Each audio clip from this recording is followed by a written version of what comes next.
solidarité Maymouna Dieye di nuyu également le commandant de brigade ñi nga xam ne ñoo ànd également ci délégation bi ak monsieur Diop action sociale di dalal bu baax a baax seen délégation bi yëpp monsieur le directeur di am mbégte encore une fois di dalal ñi nga xam ne tey yaakaar naa ñoom ñoo fi ñëwal président de la république boo leen xoolee bànqaas yi bëri ñëw nañ fii jàppale ñi nga xam ne ñoo woy Buro Cité Saba mais tey nag gan yi ñu am mooy ñi nga xam ne ñoom ñoo ñu jiite ñooy suñu kilifa. am mbégte bu baax a baax a baax tey yaakaar naa la commune de Saly Escale représentée ou bien dirigée par le maire Pape Dieng tey sentir nañ ne état mi ngi suñu wet à travers tous ses démembrements à travers autorités administratives yi à travers autorités locales yi nga xam ne ñoo nekk fii ci département bu Koungheul ak yeneen ONG mais également à travers l' état central ñi nga xam ne à travers yéen la yéen fi indi nag wax dëgg yàlla weesu na sax suñu njort ndax indi ngeen fi teraanga yi am solo te ñun ngeen ko defal parce que lu dal woy Buro Cité Saba commune Saly Escale yëpp lu dal woy Buro Cité Saba département bu Koungheul yëpp la dal te lii bi mu dalee ba léegi yaakaar naa wéetuñ ci benn yoon donc yaakaar naa képp kuy kilifa si département bi rek ñëw nga fi def nga fi say loxo ñaanal nga ñu population bi nga xam ne ñoom ñoo nekk au devant de la scène boo leen xoolee case yi fi nekk yëpp ñoom ñoo ko defaraat donc également population yi taxaw nañ ci lii nag mooy réew mooy boo amee problème boo amee jafe-jafe nga yëg ne am na ñu la jiite nga yëg ne am na ñu nekk sa wet donc loolu nag sentir nañ ko ci li nga xam ne moom mooy li fi xewoon le 12. di remercier bu baax nag xam naa occasion la di remercier bu baax le sous-préfet te yaakaar naa mbir mi bu yeggee fii yaakaar naa yàlla ak moom la bi mbir mi amee ba léegi yaakaar naa ñëw na fi def fi ay jéego yu am solo bind ay rapport ak le préfet du département de Koungheul le gouverneur de la région de Kaffrine ak vraiment kilifa yëpp di nuyu également El Hadj Gueye parce que ñun tamit li lañ am mooy ñi nga xam ne ñoom ñoo ñu jiite fii ci département bi suñu xewlee gis leen même suñu indiwul dara ñu gis leen rek loolu mbégte la directeur. donc ñu ngi yóbbante nuyoo ci ministre bi di wax ne am nañ mbégte trop à travers ma voix la commune de Saly Escale vous adresse vif remerciement ak reconnaissance bu am solo boo xam ne ni vraiment commune de Saly Escale ak département Koungheul am nañ ko. ñu ngi leen di sant bu baax a baax di gërëm di leen dalal encore une fois fii ci commune bu Saly Escale asalaamaaleykum wa rahmatulah. 2h30 bi ñuy waaj a jël taxan lañ tisbaar lañ ñëwoo di ñu signaler incendie bi bi ñu jotee loolu ñëw nañ fi ak les forces de défense et de sécurité la gendarmerie ànd ak également sapeur pompier pour ñëw jéem a bu ko bi ñu ñëwee yéex nañ yegg si d' abord gis ngeen état de la route bi ñuy ñëw ak sapeur pompier oto bi nga xam ne dañ ko woon muy oto citerne bu mag c' était difficile pour mu rouler à vive allure donc loolu moo tax ñu xaw a yegg si on a fait presque 1 heure de temps pour yegg si mais bi ñu yegg see vraiment liggéey bu mucc ay fekk nañ population yi nga xam ne ñoo dëkk ci environnement yi ñëw nañ fi di ci jàpp il a fallu 2 à 3 heures de temps pour ñu mun a éteindre le feu même su nekkee amoon na loo xam ne ay bouches de vache yu ko doon di tàkk nga xam ne pour leen fay day jafe c' est le moment de féliciter l' ensemble des populations environnantes des villages environnants pour vraiment l' action simultanée bi ñu ñëw indi pour jàppale ñu bi ñu ñëwee également bi ñu paree loolu def nañu recensement bi avec la gendarmerie les sapeurs pompiers ak action sociale ñu gis ne ci néeg yi bi ñu compté et visite de juróom-benn fukk ak ñeent ci ay néeg yàqu nañ ci liggéey yàqu matériel amoon na ay matelas yu fi yàqu amoon na également ay denrées alimentaires yoo xam ne surtout les récoltes ay dugub gerte muy bëri yoo xam ne mu ngi ci rapport bi c' était difficile à l' instant T ñu quantifier ko mais avec le rapport beaucoup plus approfondi avec l' action sociale xam nañ population kër gu nekk ñaata moo fa lakk ci gerte ñaata moo fa lakk ci dugub selon population yi ko déclaré lii daal moom moo ci yàqu lépp loo nekkoon ci néeg yi nga xam ne lakk nañ daanaka dara génn wax nga dëgg parce que soo seetloo sax biñ ñëwee di laajte lan moo sooke lakk bi kenn nangul ñu ko xamuñ ko daal loolu la ñuy wax ne xamuñ mais xam nañ ne fii la jógee parce que ci benn kër la jógee propagé dem li nga wax dëgg la sensibilisation ñu ngi koy def naam parce que fu réunion amee ak chef de village yi fu réunion amee ak association dañu leen di sensibiliser ndax au delà incendie yi nga xam lakk yi di am day am ay feux de brousse te fii zone la boo xam ne zone d' élevage la su lakkee àll bi léegi monsieur le maire adjoint maire mu muy signalé démb benn espace bu mag boo xam ne mu ngi lakk fële ci booru kër Mandoumbe di loo xam ne yàq-yàqu métti la donc ñu ngi ciy continuer sensibilisation mais toujours sensibilisation bi du doy ñu ngi ciy continuer mais léeg-léeg aussi day nekk yoo xam ne négligence la parce que xale la ñuy bàyyi lu ci gën a bëri loolu aussi ñu ngi ciy continuer dañuy sensibiliser war na jamono yii ñu toll nga xam ne dafa tàng ñax mi dafa wow il faudrait ñun ñëpp ñu daal di ci bay suñu temps di xool li nga xam ne ñu ngi koy def ak safara ginnaaw bi ñu sant yàlla julli ci yonent bi sallallahu alayhi wa sallam ñu ngi sant suñuy kilifa yi nga xam ne ñoom ñoo ñu yëngal pour ñu ñëw jege ci population bi. comme ni ma ko tàmm di waxee mission fonds de solidarité mooy fonds boo xam ne dafa war a jege askan wi donc bi nga xamee ne lii am na fi mu metti ñu mu metti Sénégal yi yëpp au plus haut niveau le président de la République son premier ministre le ministre de la famille et des solidarités qui n'a pas cessé depuis le premier jour où cette information lui est parvenue taxawut benn jour boo xam ne tëbal na benn jour amul benn jour boo xam tëbal na ko te woowu ma ne ma il faut nga fexe loo xam ne war nga fexe nu ngeen demee ci dëkk ba ngeen jàppale noonu la ni mu koy defee moom noonu la ko sama jigéen Awa Dieng doon defee presque tous les jours mais également noonu la ko mon ami mon frère El Hadj Gueye doon defee pour nous dire que c'était une situation sensible qu'il fallait prendre en charge et puis moo tax ñu ñëw fii indaale pour les populations un appui qui tourne autour de 10 millions donc et qui est essentiellement composé de produits de riz li nga xam ne moom la ñu indi ceeb la diwlin suukar sànqal araw ak caakri moom lañ indi pour comme kit alimentaire mais en plus de loolu noonu am na ay xaalis buñ dajale indil leen ko donc am na famille bu nekk wala ménage bu nekk am nañu benn montant bu tolloog 4 fukki junni boo xam ne teg nañ ko seen loxo pour jàppale leen ci ñu defaraat seeni kër mais également ñu jënd yenn bagages yoo xam ne soxla nañ ko pour seen dund de tous les jours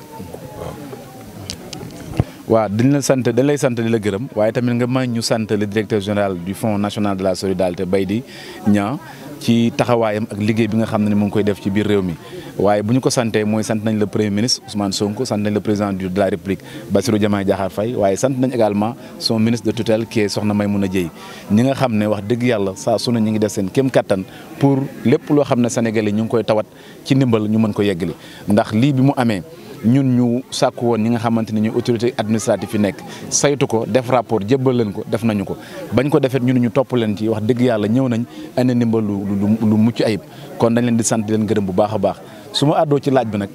jàpp naa ne problème mu yoon moom fii la fekk baax ci département Koungheul démb ci heure bi rek démb yaakaar naa 11h ba 13h ki nga xam ne mooy directeur Kountak ma koy saluer au passage bi yor PUDC recevoir na ma ci bureau ñu doon waxtaan ci programme 2000 villages électrifiés mu jël ñu ci ay dëkk mais également ñëw ci problème mu yoon yi. ci yoon yi ñu soulever ko ñetti axe yoo xam ne ñun jàpp nañ c'est des axes prioritaires yoo xam ne ñeenti axe du moins yoo xam ne war nañ ko def benn bi mooy Médina Taïrou Minam te bu Médina Taïrou Minam bu amoon yoon kon yaakaar naa dañuy yëg yoon ba seen dëkk bi door a wàcc ñëw fii muy benn ñu soulever ko Yemong Congo Wolof ndax yongam ak congo wolof ba jaar congo pël xur ba fa nekk nit ñi pour ñu évacuer seen i malade bu yàlla ji tawee beneen problème la bokk na ci axe yu ñu ko soulever ñu soulever axe bi nga xam ne dañ ko war a defaraat mooy mbaay ba jaar màkk yëpp dem ba gent paate waaye tamit nguy jiraaf ba nguy jéeri moo doon axe yoo xam ne nii waxtaan nañ ceeg moom mu xamal nañ ci budget 2025 bi nga xam ne bi ñu ko nommé léegi yàggut da ko fa fekk dina métti ci moom mu boole ko ci biir programme am waaye dina def kéem kattanam ba yoon yooyu ñu programme ci budget yi ñëw waaye li nga xam ne moo jëm ci programme 2000 villages électrifiés jël na engagement que dëkk ñu ko jox ci kàttanu yàlla bu Korité bi jàllee mission dina wàcc sur le terrain saytu ko balaa 2 mois incha allah dëkk yu mën am courant muy mel ni Médina Taïrou mu mel ni Nguy Jéeri mu mel ni Kafaat mu mel ni Guérane Fass mu mel ni Santhi Guérane donc yooyu yëpp incha allah am nañu yaakaar ni fekk 3 mois ci programme bi Diomaye lancé mooy 2000 villages électrifiés ñoom ñëpp danañ am courant ci kàttanu yàlla maintenant mbiru yoon rek comme ni ma ko waxee bu amul day yokk jafe-jafe yi doomu aadama yi dund ndax gis ngeen yoon bi te imagine jigéen bu nekk fi toll ci mbiri jigéen lu koy génnee fii ba mu yegg centre de santé Koungheul problème lay nekk rawatina nag ñu produire dara ba nawet wàcc ñu war koo jaay pour ñu teg ko ci saret yóbbu ko wala gis oto bu ñu ko teg sax problème la ci ñoom donc pour ñu permettre ñoom seen dund gën a ñoŋ waaye tamit ñu mën a dund économiquement il faut donc yoon yooyu yi nga xam ne ñu ngi koy sàkku ci état ñu mën ko am te am nañu yaakaar ne incha allah état dina ci jéem dina def kéem kàttan ci budget yi ñëw incha allah. Moi, c'est Pape Dien, sous-préfet de l'arrondissement de Île de Mouride. Voilà, merci. Le village s'appelle Ouébouré, Cité Saba. J'ai été saisi le 10 vers 14h30 d'un incendie d'habitation au niveau de ce village. mais surtout en rapport avec les forces de défense et de sécurité, notamment la gendarmerie, les sapeurs-pompiers. On a fait le déplacement. On est venu, c'est arrivé vers 15h. Et c'est le moment de saluer M. le maire, de le féliciter également. On l'a trouvé sur place avec les populations en train de lutter pour éteindre le feu. Il faut dire que ça a été très difficile parce que c'était en pleine canicule, il y avait beaucoup de vent et il a fallu pratiquement 2 heures d'applaudissements pour maîtriser les flammes. C'est aux environs de 17h30, 18h qu'on a pu maîtriser les flammes. Alors, il est ressorti du rapport de la gendarmerie beaucoup de dégâts, notamment des matelas brûlés, des pertes, des dégâts en denrées alimentaires, mais également en ustensiles de cuisine, également des lits, des matelas. Au total, 64 cases ont été brûlées, représentant pratiquement les habitats d'une 23 concessions. Aussitôt après, on a fait le rapport. C'est vrai qu'il y a la solidarité au niveau local qui s'était organisée. C'est le moment de remercier les autorités territoriales qui sont là, les autorités administratives, mais également les politiciens, les honorables députés qui sont là. En contact, on s'est parlé au téléphone. Je pense que tout ce qui est fait aujourd'hui, c'est grâce à leur appui, c'est grâce également à leur diligence, à informer les autorités supérieures pour un appui consistant qui vient de eux. Donc, il y a de bonnes volontés au niveau local également qui ont appuyé les populations, notamment en denrées alimentaires, du riz, du mil et des habits. D'ailleurs, quand on a essayé de voir l'origine du feu, jusqu'à présent, ils ne nous ont pas dit quelle a été l'origine du feu. Il y a beaucoup de spéculations, certains disent que c'est tel ou tel, donc on n'a pas exactement la véritable cause, d'où provient le feu. C'est vrai, il faut sensibiliser, continuer à sensibiliser. On le fait lors de nos réunions, avec même les chefs de village, parce qu'au-delà de cet incendie d'habitation, il y a également des feux de brousse qui se propagent. Tout de suite, on vient de nous signaler un autre incendie d'habitation dans un autre village. À l'instant où nous parlons, les sapeurs-pompiers sont en route pour aller venir en aide à ces populations, dans l'autre commune, dans la commune de Idemouy. C'est pour dire que c'est le moment de sensibiliser, on ne cessera jamais de les sensibiliser, mais également continuer au niveau même local, la sensibilisation se fait. C'est vrai que c'est difficile, c'est des négligences, souvent c'est les jeunes qui le font, mais les responsables, les adultes ne le font pas. C'est le moment également de continuer la sensibilisation. Les eaux et forêts le font, nous dans nos rencontres, on le fait, surtout avec le comité de lutte des feux de brousse. Toutes ces sensibilisations-là sont en train d'être menées, mais il reste toujours à faire.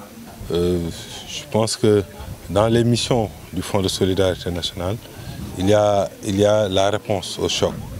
Et parmi les chocs qui sont identifiés, il y a le choc lié aux incendies. Et nous avons en charge la mission d'apporter une réponse immédiate. Une réponse immédiate, mais également appropriée donc, à ces genres de situations. Quand on a reçu des autorités administratives locales, l'information selon laquelle il y avait un village qui avait quasiment été décimé par les flammes à la suite d'un incendie domestique. Donc nous avons, sur instruction des plus hautes autorités de notre pays, le président de la République, le Premier ministre, le ministre de la Famille et des Solidarités, mais également avec l'insistance continue des autorités du pouvoir législatif. Je peux citer ici El Hadj Gueye qui est à mes côtés. Il y avait également notre sœur Awadjan qui n'arrête pas de nous appeler pour attirer notre attention sur l'urgence à apporter un appui à ce village. Nous avons pris les dispositions. Nous avons pris les dispositions pour mobiliser un montant assez important qui tourne autour de 10 millions pour pouvoir venir en aide aux populations. C'est ainsi que nous avons pu nous déplacer avec des kits alimentaires contenant pour chacun donc un sac de riz, 5 litres d'huile, 5 kilos de sucre, mais également des produits locaux. Parce que c'est, comme on l'a dit, une des caractéristiques du Fonds de solidarité nationale. Toutes ces actions portent l'empreinte du consommé local. Donc nous avons acheté des produits locaux composés pour cette occasion de Sankal, de Arao et de Tchakri pour venir apporter notre soutien donc, aux populations qui ont été sinistrées.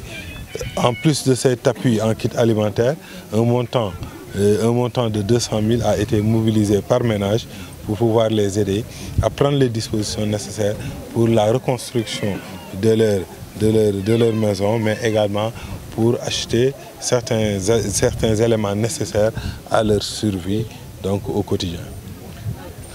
Pour le cas particulier de cette intervention, c'est une intervention particulière. C'est une intervention particulière qui s'inscrit pas dans le cadre global des actions d'intervention du fonds en réponse au choc. Ça s'inscrit plus dans les actions humanitaires que nous menons à l'occasion du Ramadan. Donc c'est pourquoi ça a pris la forme de transfert, de mise à disposition de ressources financières, mais également de kits alimentaires. Maintenant, dans nos procédures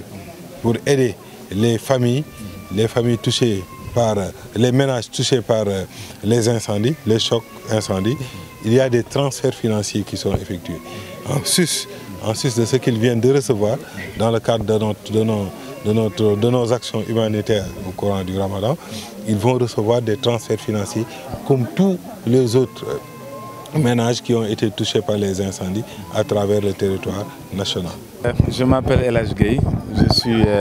député à l'Assemblée nationale, président de la commission de l'éducation, jeunesse, sport et loisirs de l'Assemblée nationale. Permettez-moi d'abord de remercier le directeur général du Fonds national de la solidarité, Baydy Niang,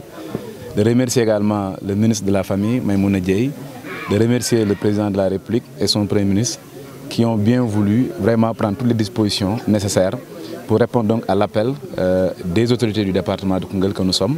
mais également pour répondre à l'appel de la population qui se trouve dans une situation extrêmement difficile. Vous savez, si vous vous réveillez un jour et on vous dit que votre case, votre maison est partie en flammes, vous êtes dans le désarroi et vous êtes dans le besoin.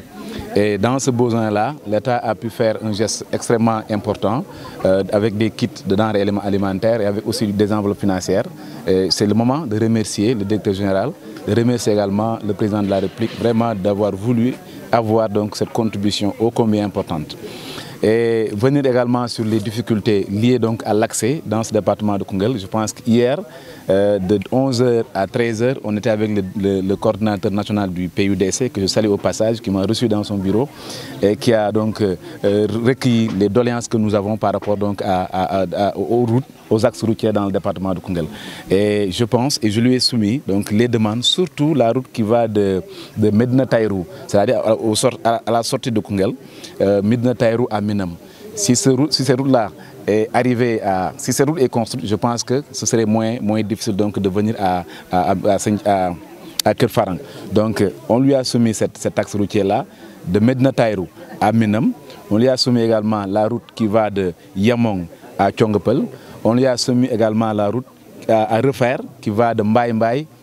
en passant par Makoyop et jusqu'à Gent Pathé. On lui a soumis également la route qui va de Ngouy Djaraf à Ngoudjeri. Donc c'est des axes routiers que nous avons identifiés dans le département qui plombent donc la mobilité donc des populations, et je pense qu'il est temps donc de faire des actions concrètes dans ce sens. Le directeur a pris donc les engagements. Il a dit que pour le budget 2025, c'est un peu difficile donc de prévoir la construction de ces routes-là, mais il va faire son maximum pour que ces routes soient prévues donc dans les budgets à venir. On les appelle naturellement des pistes de production. Donc si les populations n'ont pas accès aux zones urbaines, leur production, ils ont du mal à écouler leur production. Ça, c'est un. Deuxièmement, vous savez, ces populations-là sont au moins à 10 km ou bien 15 km des structures sanitaires. Imaginez aujourd'hui s'il y a quelqu'un qui est dans le besoin, une femme par exemple qui est dans une situation où elle a besoin d'une assistance médicale. C'est la catastrophe. Donc ça va contribuer, ça va impacter sur le mode de vie de ces populations-là, mais économiquement ça va leur permettre donc de mieux prendre en charge leur préoccupation.